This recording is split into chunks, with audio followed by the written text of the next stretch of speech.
You guys loved coming along for my first pho, so let's go back to Pho Yum and try my first banh mi.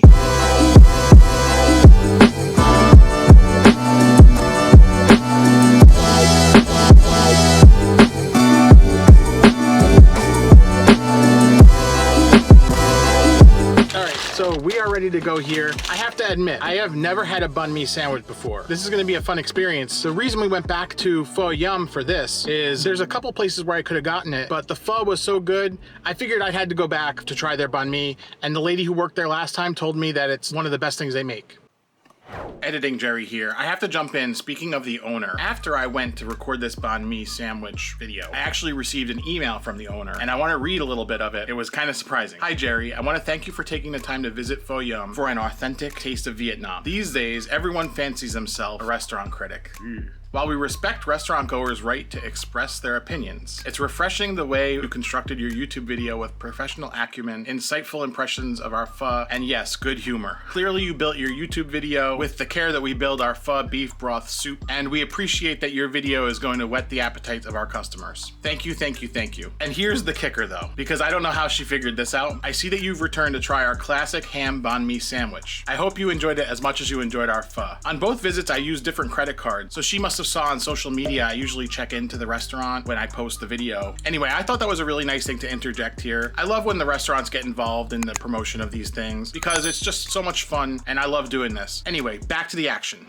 If you're unfamiliar, a banh mi sandwich is a Vietnamese roll or sandwich, which is a fusion of meats and vegetables, usually has coriander, cucumber, pickled carrots, pickled daikon, combined with condiments from French cuisine such as pate, along with red chili and buttery mayonnaise. I have to remind myself exactly what I ordered, and it's good that they put the slip on here. So as far as the banh mi that I got today, Vietnamese classic ham with pate, butter, and soy sauce. I wasn't sure if this was gonna be a cold sandwich or a warm sandwich, but anyway, we have it here, and we're gonna dig right in.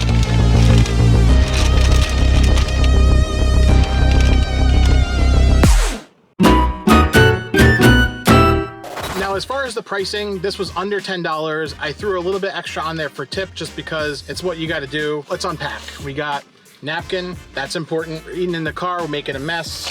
We got our sandwich, which does feel warm, and it's got, oh wow, they got even a whole like packaging system going on. Let's go for a little of the unwrap. I love the idea of the sticker because it makes it nice and easy to get into it without making too much of a mess. I can already tell you it smells delicious, so I'm excited. And for under $10, it sure is a cute little sandwich. I have to say, I'm not disappointed at all with the price. Everything I've seen online, the bread has seemed a little bit bigger. I don't know what the deal with that is. Looks like I found a green bean.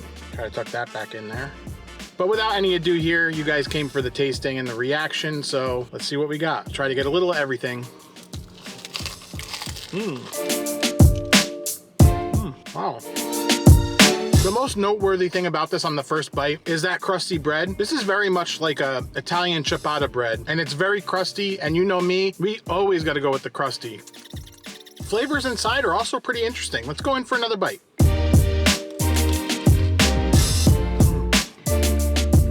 I gotta read you something because as I'm eating through, let's wait for this guy to pull out. I gotta read you something because as I'm eating through this, this kind of struck me. I also asked Google, what is traditionally in a banh mi? It says banh mi sandwich is a Vietnamese sandwich that's made up of an odd sounding combination. Crusty bread roll smeared with pate, mayo, suspicious looking Asian ham, and pickled vegetables, green onion, coriander, and a mighty whack of fresh chilies and drizzle of seasoning. Definitely all that. This ham that they said looks suspicious looking almost kind of reminds me of Spam.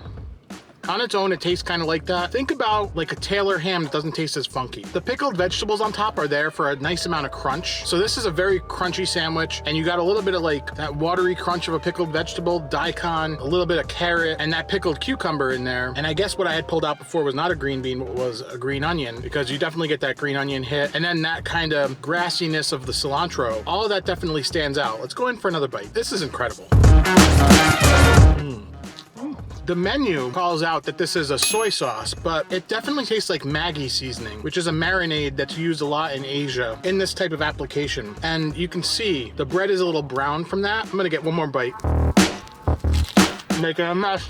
Wow, that's fantastic. So yeah, that Maggi sauce might be soy sauce based, but it's definitely Maggi sauce. It has like a lot of that extra kind of umami that Maggi sauce has, and it's a little bit sweet as well. The pate is smeared on there kind of nice. I feel like the butter kind of melted into the sandwich. This is definitely one of those things where like the sum is better than the, what's the expression? The net sum is better than the sum of its parts. What I think is really funny about this is it has kind of that roast pork char siu that's a little bit extra fatty, and it has kind of that Chinese barbecue kind of taste, like when you get spare ribs from the Chinese restaurant.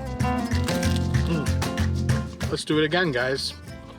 Man, it's so crispy and crunchy. You almost forget that there's all these pickled vegetables on there. And they don't mess around with things like fresh lettuce or anything like that. I'm gonna have to come back to try more of these versions. There's apparently ones with different sausages and other things that you can put on it. I wonder what would happen if you just totally load this thing up. This time the environment in there was a little bit less inviting. I did come a lot earlier, kind of for an early lunch. I think it's right now about 11:30. So it could just be that the restaurant isn't quite ready to go yet. But the young man that helped me was super helpful, super nice, very much in line with our last experience at Pho Yum in Albany. If you're enjoying this video, be sure to hit it with a like and subscribe if you like food. If you have any recommendations for foods you want to see me try for the first time, let me know in the comments down below, and be sure to check out my first pho right here.